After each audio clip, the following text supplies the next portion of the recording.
On the surface, Carly Gregg seemed like an ordinary 14-year-old girl, but on March 19th, 2024, she became the center of one of the most shocking and brutal murder cases in Mississippi's history. This wasn't a case of spontaneous rage or self-defense.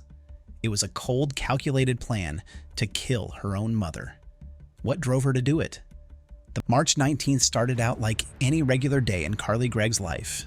She went to school like she always did, but lurking beneath the surface, Carly was far from okay.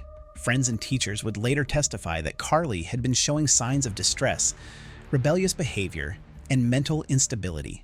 She had grown distant and was making choices that concerned her family, like using vape pens and marijuana, and keeping secrets from her mother, Ashley Smiley. Ashley Smiley, Carly's mother, was a well-respected teacher at a local high school. She and Carly's stepfather, Heath Smiley, had a seemingly stable home life, though there was growing tension between Carly and her mother. The family was aware of Carly's mental health struggles, but no one anticipated the horror that was about to unfold. That afternoon, after school, Carly and Ashley got into an argument.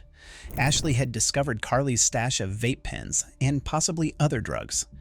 Tensions were high as Ashley confronted her daughter. Carly had been rebelling more and more in recent months, and this argument was the breaking point. In a move that would shock the entire community, Carly walked into her stepfather's room, found his .44 Magnum pistol, and decided to end her mother's life. What makes this case even more disturbing is that Carly's actions were captured on the family's security cameras, footage that would later be shown in court.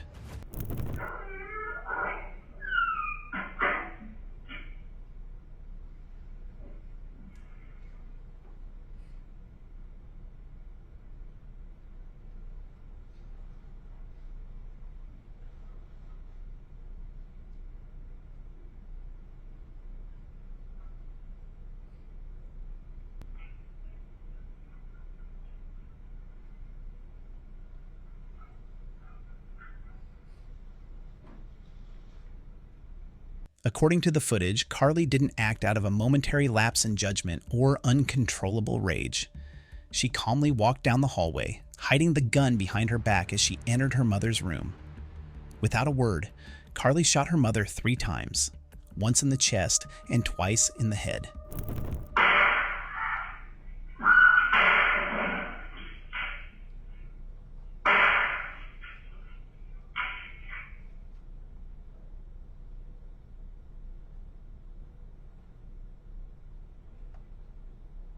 It was a brutal and cold execution. After killing her mother, Carly didn't flee or seem to panic. Instead, she walked out of the room, took her mother's phone, and started texting her stepfather, Heath Smiley, pretending to be her mother.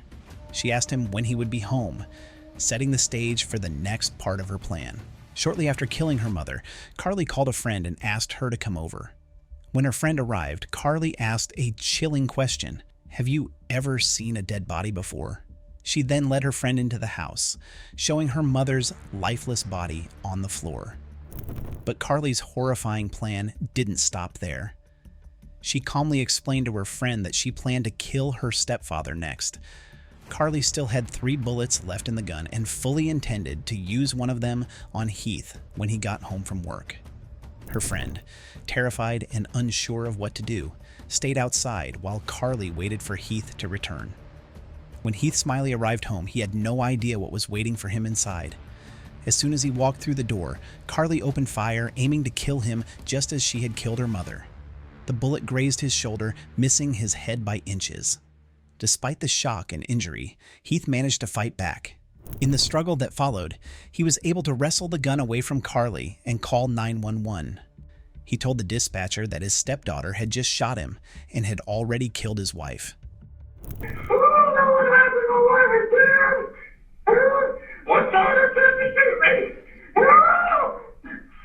Your daughter tried to shoot you? Yeah. Shooting at me. Where is she at? She ran away. How old is she? 14. 14? Carly fled the house shortly after the attack on Heath. She was later found walking down a nearby road by police officers. Body cam footage from the arrest shows Carly looking disoriented, asking officers, "Is my stepdad okay?" She didn't try to resist or run further, but she also didn't seem to fully grasp the gravity of what she had done. At the police station, Carly's behavior continued to puzzle authorities. She seemed confused, claiming she couldn't remember much about the shootings. This would later form the basis of her defense. Carly's defense team argued that she was suffering from severe mental health issues at the time of the murder. According to their claims, Carly had been on medication for her mental health, but recent changes to her prescription may have triggered erratic and dangerous behavior. Carly herself would later claim that she had been hearing voices in her head in the days leading up to the crime, voices that told her to kill her mother. Her defense pointed to Carly's history of mental health struggles, her difficult relationship with her biological father, and the pressures she felt at home and at school. They argued that Carly had been driven to the brink by a combination of mental illness and stress. The trial was filled with emotional testimonies from family members, experts, and witnesses. Carly's defense team painted a picture of a young girl in mental distress, driven to commit a terrible crime because of her untreated and worsening mental health issues. However, the prosecution saw things differently. They argued that Carly's actions were premeditated and calculated. They pointed to the security footage, showing Carly calmly walking into her mother's room with the gun. They highlighted the text messages she sent to Heath pretending to be her mother, which showed a clear intent to deceive and manipulate. The prosecution also focused on Carly's calm demeanor when showing her friend the body and her plan to kill Heath next. In the end, the jury was swayed by the evidence of premeditation. Carly Gregg was found guilty of murder and attempted murder. The verdict and sentencing. Carly Gregg was sentenced to life in prison without the possibility of parole. The courtroom was filled with emotion as the verdict was read. Heath Smiley, who had lost his wife and nearly his life, was visibly shaken but relieved that justice had been served. Carly, on the other hand, showed little reaction to the verdict. The case left a lasting impact on the community and raised many questions about the mental health of teenagers, the role of medication, and the responsibility of parents and guardians to recognize warning signs before it's too late.